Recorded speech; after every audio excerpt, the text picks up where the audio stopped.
want to talk about now a new and unsettling announcement coming out of Russia. Russian President Dmitry Medvedev says Russia intends on building a future generation of nuclear missiles. You heard me right. Medvedev making the claim in an end-of-the-year interview with state-controlled television there, saying the arsenal will ensure Russian security and will comply with any arms agreement made with the United States. Chuck Nash is a retired U.S. Navy captain and Fox News military analyst. He joins me now on this Christmas Day. And Chuck, first of all, Merry Christmas to you. It's good to see you as always. Kelly, Merry Christmas to you. Let's get right into this. This comes as a surprise to some, but it was kind of anticipated because the Russians kind of tipped their hand, if you will. Recall a couple of weeks ago over Norway, people saw a missile go amiss, and the president was getting ready to go over there to Copenhagen, and we saw this light in the sky. There it is right there. And at that time, it was revealed that the Russians were testing a missile.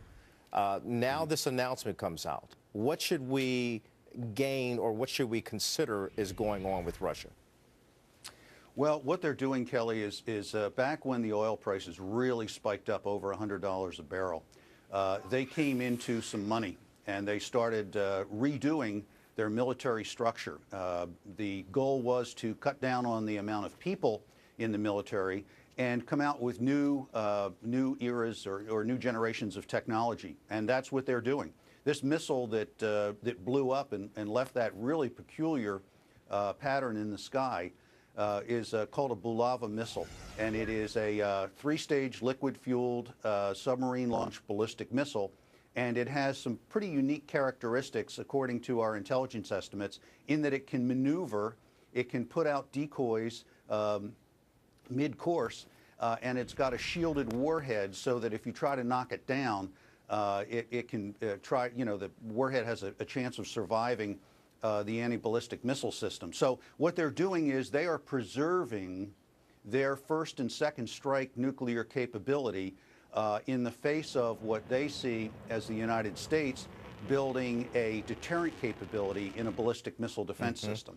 Now, I would imagine that many Americans hearing this news this day are not comfortable with that as we look towards our future and our relationships between Russia and the United States.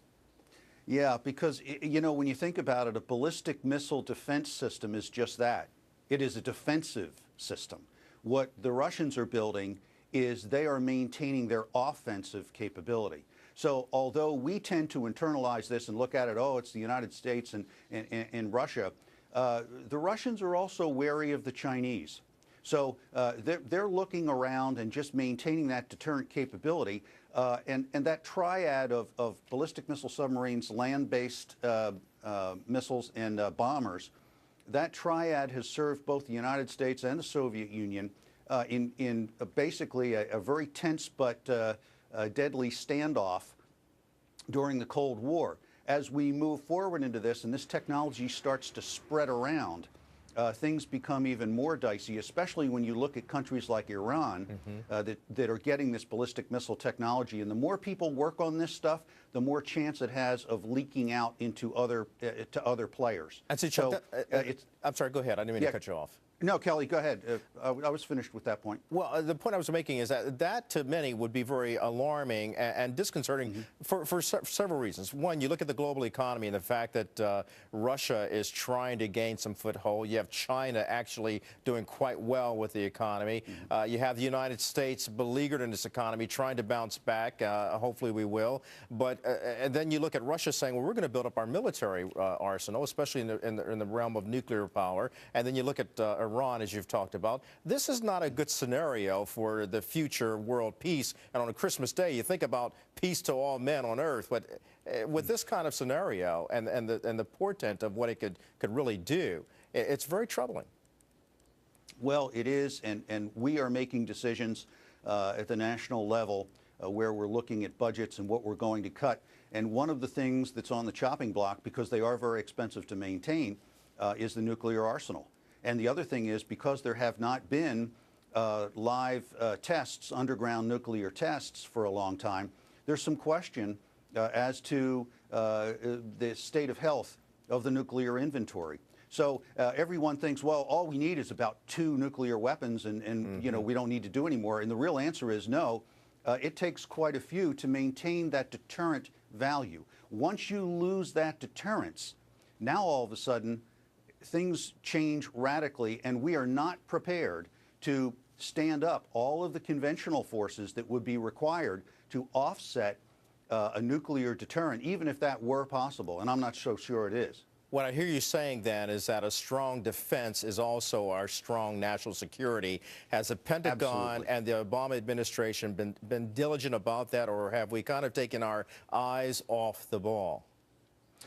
Up till this point, I think we've cut down about as low as we can possibly go.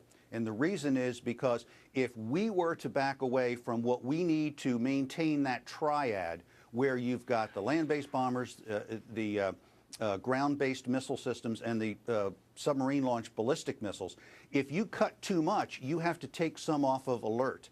And at that point, you start to cut into your ability to hold at risk another country who would launch against you. Because the United States, we're not going to wake up one morning and find out that we launched preemptively on anybody, okay? If we wind up ever using these things, it would be because we were already struck, and it would be the second strike capability.